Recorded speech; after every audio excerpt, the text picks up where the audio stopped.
everybody. Mike B here with your DRF race of the day for Wednesday, December 13th. We're going to Tampa Bay for the race of the day. Race number 5, a mile and a 16th on the turf for your race of the day. Non-winner 2 allowance. Optional claiming tags are $32,000. This is for 3-year-olds and up. Mile and a 16th on the grass. We have a field of 8 horses entered, and let's take a look at that field right now. Your morning line favorite, Down on the Rail for trainer Jamie Ness. American Unity 2-1 on the line. He's going to try to keep an undefeated turf record intact here. His turf debut came over the summer at Laurel in August. He didn't finish first that day, but he was placed first when all was said and done, and he hasn't lost since.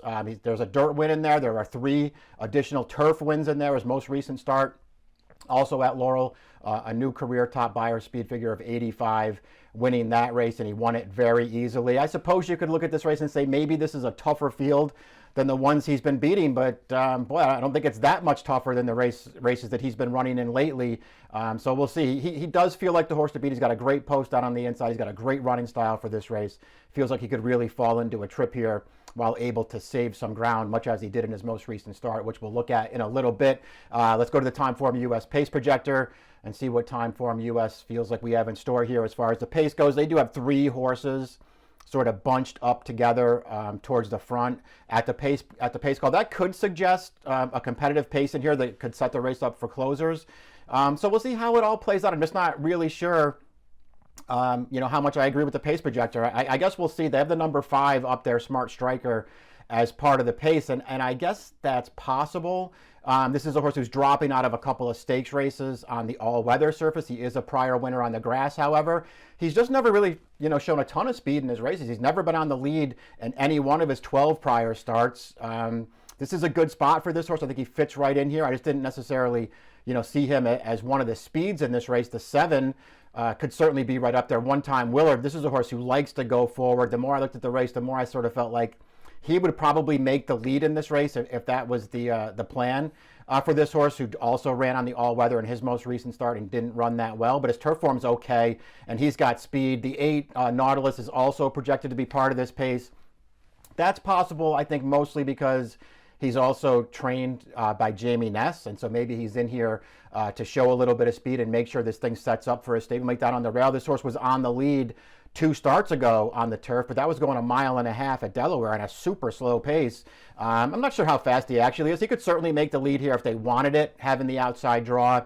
Maybe that just puts him on ascend in this race. I thought the wild card, as far as the pace goes, was the 3, My Man Vito. This is going to be his turf debut in his 27th career start. He's 4 years old now. He's second off the claim for this race, and he's never tried the turf before. He has shown speed at times on the main track, and if they're going to run him here, maybe they'll just try to get aggressive with him, put him on the front, and see what happens. We'll talk more about him in a minute, but let's start out talking about your morning line favorite, American Unity, 2-1. Again, for trainer Jamie Ness, he has not lost a race on turf, and he's just looked really good in his most recent starts. He's gotten as far as 1.1 miles, and he had no problem with that distance. His most recent start back on turf, he got rained off 2 back. He won easily. Back on turf in his most recent start at Laurel, going this distance, and we'll take a look at the replay of the stretch run right now. This horse broke from the rail in this race at Laurel. He got a perfect trip in this race, just sort of sitting right in behind. He came clear at the top of the stretch. He easily, as you see here in the replay, easily takes this thing over mid-stretch. He's clear from there. He's much the best, 85 buyer speed figure. He's made no mistakes on turf so far. He goes out for a high percentage trainer. He's got a great post here. If this pace winds up not being fast in front of him, it's not supposed to be a problem. If they do go fast in front of him, obviously it helps this horse just a little bit. Feels like there's a good trip coming. He's hard to really argue too hard against, although again, I do think maybe this is a little bit of a tougher race than the ones that he's been running in, but there are some questions about the horses that seem like his main competition in here. So we'll see. He's the horse to beat. We'll see if we can find anybody to take a shot against him. With Venezuelan Triumph is the number 2. He's 8-1 on the morning line. This is going to be his first start off of a layoff that extends beyond 200 days. And we'll just see how he comes back off of this layoff. I do think this is the right spot to run him. And we haven't seen this horse since here at Tampa back on May 5th, going this distance in this condition. And he never factored that day but he also never really had a chance. I mean, they just rated him back to last at the start. Harpoon Harry, who won that race, just went right to the top and never looked back. Nobody really got involved behind him. Venezuelan DRF just couldn't really make any kind of impact on that race. He was driving around the final turn. He didn't come close. He caught no one in the stretch. It wasn't a very good performance. He's got some races on the go back, though, that are better than that one. Some of those races on the all-weather, but this horse is fine on turf. He's won on the turf a couple of times in the past. I thought he was interested in here. He's just got to be ready off the layoff, and maybe he'll need one off the bench, but we'll see. The number 3, My Man Vito, again, he's first time turfing here. He's got some speed. I thought maybe they would try to make the lead with him and see what happens.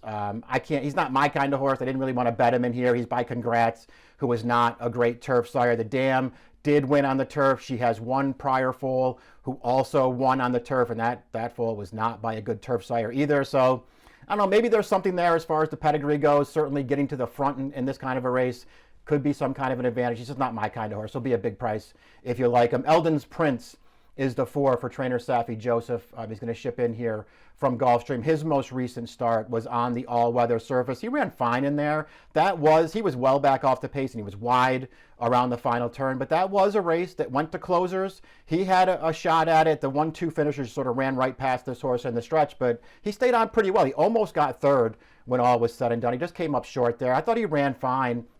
And when you go back to his turf form, listen, he was a stakes winner on turf as a 2-year-old breaking his maiden. He was also a stakes winner on dirt as a 2-year-old. Before the layoff, he ran a good 4th in the Grade 3 Kitten's Joy, only beaten a couple of lengths. And then he just missed a ton of time, almost 15 months this horse was away. He comes back off the layoff in April. He earns a new Beyer top off the layoff as a 4-year-old. He misses more time. And then his only other turf start since then, Kentucky Downs, 1 mile and 5/16. Who cares about that race? I don't even care about that race. He ran fine last time on the all-weather. He's back in the right kind of spot here. He's still lightly raced, so you can project some improvement despite all the layoffs. This horse looks pretty interesting to me in here. He's 7-2 on the morning line. Smart Striker is the 5. He's 9-2 on the line. Again, this horse is dropping out of a couple of stakes races on the all-weather, where he ran fine in those races. He handles that surface. 3 starts back was his most recent turf start. He won that day with an 83 Beyer speed figure. Got a good trip, but he was very determined to win. I liked the horse that he wound up out finishing at the end of that race, the horse that finished second to him. I think that horse is okay. So nothing wrong with this horse's turf form. He's dropping out of some much tougher races. It feels like he could get the right kind of trip in here. Again, the pace projector thinks he's going to be right up close. I thought maybe he would sit off of a little bit, but there'd be nothing wrong with that kind of a trip. This horse isn't that hard to make a case for in this race. The number 6 Space Runner, 5-1 on the morning line for Jose D'Angelo. Third off the layoff here. His horse he missed a lot of time after his final turf start, which came a year ago, December at Gulfstream Park, in a similar kind of race to this one. He ran okay that day, but he never looked like he was going to win. His turf form's okay. His first 2 starts back from the layoff, both on the all-weather over there at Gulfstream Park. He ran okay in those races. The first one, he came up just short. That was a race that was dominated. The 1-2 finishers went 1-2 around the track. This horse came from last and got up for third, gaining ground all the way. That was a good performance. He came back. He got wired again in his next start. And settled for third. His first 2 starts back from that long layoff, they're fine. He's back to turf for this race, and he could certainly take a step forward here. He handles turf. He just feels like he's going to need maybe a little bit of pace to develop here to give him his best chance. But if that happens, this is a horse who could certainly win this race. One Time Willard is the 7. He's 8-1 on the line. I thought maybe they would just put him on the lead here, assuming that first time turf horse doesn't go. Maybe that gives him his best chance to win. We'll look at his most recent turf start. This is 2 starts back at the Meadowlands in mid-October. There's not really anything to see here. He sat right up on the pace outside of the horse who eventually wins it. That's Jester's Honor, who's on the lead. One Time Willard is right alongside here, challenging for it through the stretch, and he's doing his best. He's trying really hard. He just can't get to this horse at the end, and he settles for second. He's well clear of the rest in the air. He got a good overall trip in this race. He ran fine, and you can just see, right on his PPs here, his 5 turf starts so far in 2023, only 1 win, but he's been right there at the end of all of these races. So he's in good form on the way into this. He could get the right kind of trip in this race. you know, I thought he'd maybe need to, you know, take some kind of step forward to beat this field, but maybe he gets lucky and gets loose on the lead in this race. The 8 is Nautilus. He completes the field here, also trained by Jamie Ness. He's got the horse on the rail. He's got this horse on the far outside. His most recent turf start, again, 2-back, Delaware, 1.5 miles. He's on a slow pace, and he can't hang on at the end. I don't know. He ran fine in that race. He got a layoff after that. He came back sprinting on the dirt in his most recent start here. Just 12 days ago, never really landed a blow in that race. But they stretch him back out for this. You know, he's got races on turf that are okay. I kind of feel like when you take his form apart, you know, take it apart completely, he's probably a better dirt horse. But maybe he's in here just to provide a little bit of pace for his stablemate. I didn't like him in this race. But he does go for a high percentage trainer, and he's going to be a really good price in here. Maybe they get aggressive and send him to the early lead. That's it for the field of 8 here for your Wednesday race of the day. Before we get the picks up there, remember to please subscribe to the DRF YouTube channel for all the latest videos, and we can get the picks up there right now. I'm going to take a little shot here against American Unity, who is the favorite. I do think he's the horse to beat in this race. I'm interested in the number 4, Eldon's Prince, in this race. Third off the layoff. He's back to turf for this one. I think you can make some excuses for some of his recent starts, and maybe he's just a little bit better than he looks on paper. He needs the right kind of trip here. Doesn't have a lot of speed. I think this horse is pretty good, though.